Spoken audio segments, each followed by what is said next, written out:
Hello viewers, in this video I'll show you how to fix Instagram post location ad problem or ad location problem on Instagram.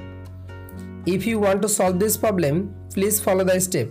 Step 1. Open your phone setting. Scroll down.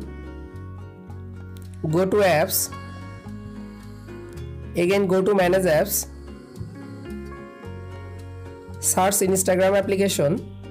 Go to Instagram application.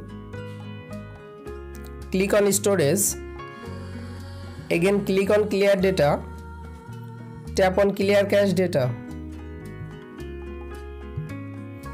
Step 2. Open Play Store. Open Play Store and update your Instagram application latest version. Step 3. Restart your device. Again open your Instagram application.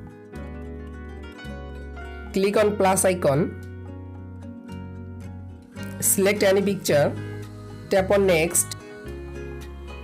Tap on next. Again tap on next. Tap on add location. You can follow all of the steps to fix Instagram post location ad problem.